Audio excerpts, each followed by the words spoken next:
Amine demande. Faut-il développer ses compétences techniques avant de se lancer? Alors, excellente question, Amine. Faut-il développer ses compétences techniques ou bien déléguer? Il y a pas mal de questions. Donc, dedans, tu as mis marketing. Pour moi, marketing, c'est une compétence qu'il faut absolument que tu bosses en même temps que tu fais ton business. Parce que, au final, tu es un chef d'entreprise. Et c'est ça qu'il faut te dire. Tu es un chef d'entreprise. Et tu peux pas tout faire, tu peux pas bien évidemment faire le ménage dans ton building et en même temps être le responsable des ventes et en même temps le chef au niveau marketing et en même temps diriger tout le monde et faire tout tourner, quoi. C'est pas possible, tu vois. Donc forcément il y a des choses qu'il va falloir que tu délègues.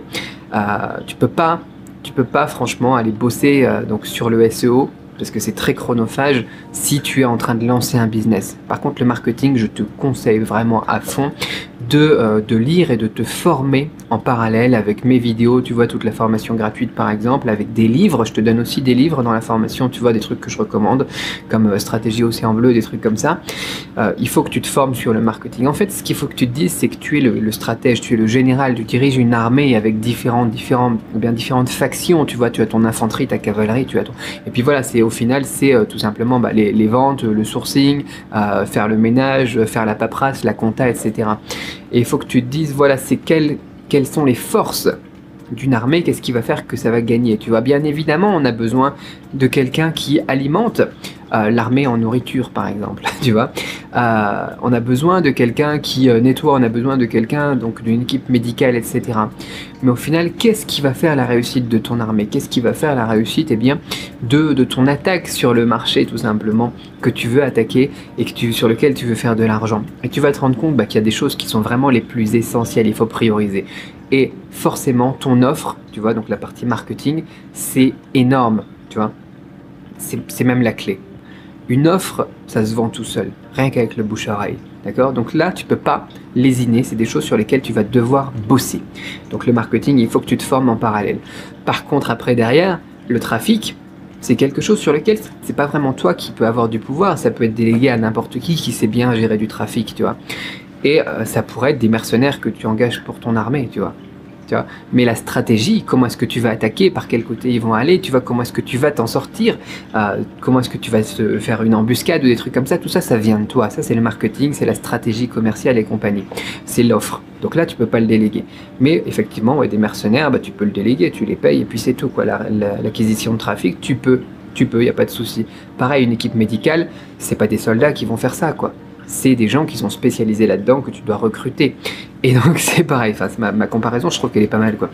Elle est pas mal. Dis-moi dans les commentaires si t'aimes bien, mais moi j'aime bien. Et là c'est pareil, tu peux bien tout simplement engager des gens du civil pour renforcer un petit peu tes équipes. Mais c'est pas eux qui vont servir à ramener l'argent, quoi. C'est tout simplement qui vont aider à faire bien tourner le truc, tu vois, à faire que ça soit plus durable, etc. C'est de l'optimisation. Tout ce qui est au final du domaine de l'optimisation, du scaling, etc. C'est des choses que tu vas pouvoir, déléguer. Par contre, ta stratégie et ton offre, qu'est-ce que tu proposes? Pourquoi est-ce que ton produit va changer le monde? C'est quelque chose que tu ne peux pas déléguer et que tu dois faire toi-même. Et c'est même contre-productif de toute façon après d'aller essayer de faire toi-même tout, d'aller faire le ménage toi-même, tu vois, dans tes bureaux, d'aller, je sais pas moi, t'occuper toi-même de la compta par exemple, d'aller t'occuper toi-même de tout ce qui est gestion des emails. Alors après, ça dépend encore une fois d'un aspect marketing, ça peut être intéressant d'avoir une main sur les emails et de voir un petit peu les retours des gens, tu vois, pour faire évoluer ton produit, en tout cas au début, quoi. Mais après, quand on a trop, ou quand c'est tout simplement toujours les mêmes questions, des choses comme ça, il faut automatiser, soit tu délègues, soit tu fais des réponses préconstruites, c'est toi qui vois, mais tu peux pas te permettre de passer ton temps là-dessus. Dans une des vidéos précédentes, je te parlais des dentistes, tu vois, le dentiste, le chirurgien, etc., il fait son rapport, il le dicte sur le dictaphone, et puis ensuite il le donne à son assistante qui va le taper, parce que lui, son temps, il a plus de valeur que d'aller sur l'écran taper un document sur Word, tu vois. Et c'est cette logique qu'il faut que tu aies, c'est où est-ce que toi tu apportes de la valeur, où sont tes forces, et tu mets toute ton énergie. Peut-être que tu es très bon pour l'acquisition de trafic, et que ça serait plus chronophage et moins efficace de le déléguer. Dans ce cas-là, oui. Mais tu peux pas t'en occuper si c'est pas un de tes points forts. Voilà pour ma réponse à ta question. I know we're acting stupid.